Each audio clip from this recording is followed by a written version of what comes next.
কথা হচ্ছে লালমনিরহাটে ঘাঁটি জরুরি কেন? জরুরি ভারত ও চীনের কারণেই। বাংলাদেশ, ভারত, ভুটানের মিলনস্থলের কাছে এই জায়গাটি ভীষণ সংবেদনশীল। একদিকে এই চিকেন নেকের সংবেদনশীল অবস্থান, ভারতের দোকলাম সংকট এবং চীনের আগ্রাসী বিস্তার, এই সবকিছুই আঞ্চলিক নিরাপত্তাকে নতুনভাবে সংজ্ঞায়িত করছে। ফলে সেভেন সিস্টার্স অঞ্চল ঘিরে ভারত চীনের সংঘাতের ঝুঁকি নতুন নয়। চীন ভারতের অরুণাচল প্রদেশকে দক্ষিণ তিব্বতের অংশ বলে মনে করে এবং দোকলামের মতো অঞ্চলে তাদের সামরিক পদক্ষেপ এই সংঘাতকে আরো বাড়িয়ে তুলেছে। এমন পরিস্থিতিতে যদি এই অঞ্চলে কোনো বড় সামরিক সংঘাত শুরু হয়, তাহলে এর প্রভাব সরাসরি বাংলাদেশেও পড়তে পারে, কারণ বাংলাদেশের উত্তরাঞ্চল সেভেন সিস্টার্স এবং ভারত চীন সীমান্তের খুব কাছাকাছি। ফলে যদি ভারত ও চীনের মধ্যে সরাসরি সংঘাত হয়, বাংলাদেশের জন্য তা চ্যালেঞ্জ তৈরি করতে পারে। যেমন এক, ভূখণ্ডের ব্যবহার। ভারত বা অন্য কোনো দেশ যদি বাংলাদেশের ভূখণ্ড ব্যবহার করতে চায়, তা আন্তর্জাতিক নীতিমালা ও বাংলাদেশের সার্বভৌমত্বের পরিপন্থী। 2, শরণার্থী সংকট। সংঘাতের কারণে সেভেন সিস্টার্স থেকে বাংলাদেশে শরণার্থী প্রবাহ শুরু হতে পারে। 3, সীমান্ত নিরাপত্তা। সংঘাতময় অঞ্চলের নিকটবর্তী হওয়ায় বাংলাদেশের সীমান্তে উত্তেজনা বাড়ার আশঙ্কা রয়েছে।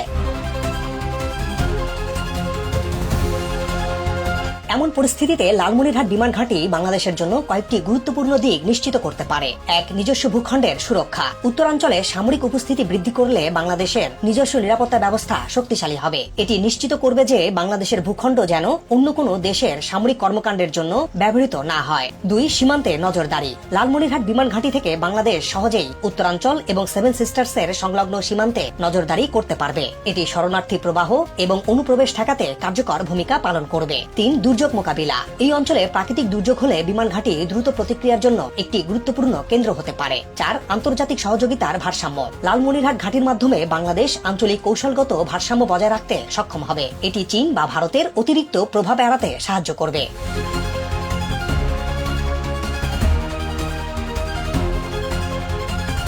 আগে উল্লেখ করেছি, বাংলাদেশের সামরিক নীতি সবসময় শান্তিপূর্ণ সহ অবস্থানের পক্ষে, কিন্তু সার্বভৌমত্ব রক্ষার জন্য প্রয়োজনীয় সক্ষমতা থাকা অপরিহার্য।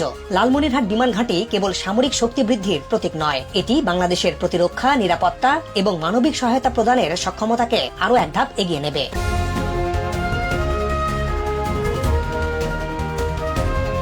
বাংলাদেশ ভারত সীমান্তের কাছে এবং চিকেন নেক করিডোরের খুব কাছে হওয়ায় ভারতের আপত্তির বড় কারণ হতে পারে এই ঘাঁটি নির্মাণ। কারণ ভারত চীনের ক্রমবর্ধমান প্রভাবকে তাদের নিরাপত্তার জন্য হুমকি মনে করে। ভবিষ্যতে কোনো কারণে যদি ভারতের পূর্বাঞ্চলের রাজ্যে চীন আক্রমণ করে এবং শিলিগুড়ি করিডোর বন্ধ হয়ে যায়, তাহলে 7 রাজ্যের সাথে ভারতের মূল ভূখণ্ডের সড়ক পথে যোগাযোগ একেবারে বিচ্ছিন্ন হয়ে যাবে। তখন বাংলাদেশ যদি তাদের আকাশ সীমানা দিয়ে ভারতের সামরিক বিমান চলাচল করতে না দেয়, তাহলে সৈন্য ও সামরিক রসদ পাঠানো কঠিন হয়ে পড়বে ভারতের পক্ষে।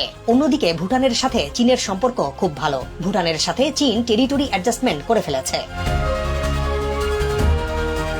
এই অবস্থায় বাংলাদেশের লালমনিরহাটে একটি আধুনিক ও উন্নত মানের সামরিক বিমান ঘাঁটি হোক, ভারত তা কৌশলগত কারণে চায় না। ভারত মনে করে বাংলাদেশের সামরিক সক্ষমতার বৃদ্ধি ভারতের আঞ্চলিক প্রভাবের উপর প্রভাব ফেলতে পারে।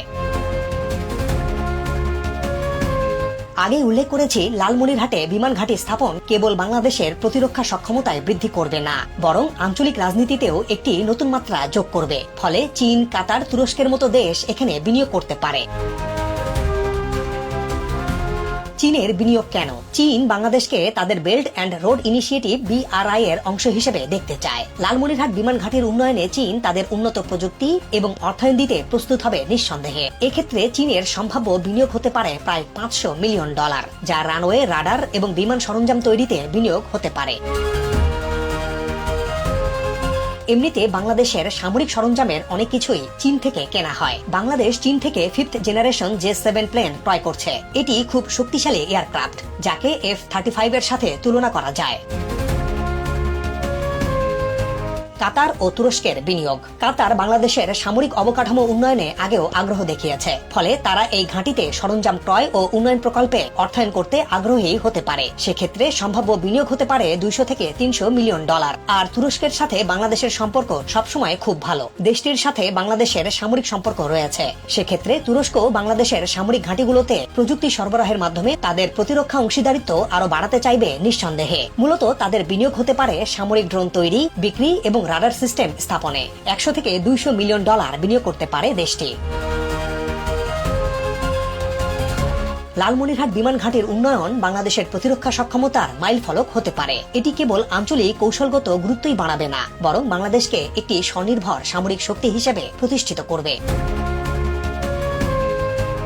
সবশেষে বলতে চাই, 1971 সালে পাকিস্তানের সাথে বাংলাদেশের মহান মুক্তিযুদ্ধ ছিল একটি স্বাধীন সার্বভৌম জাতিরাষ্ট্রের জন্য।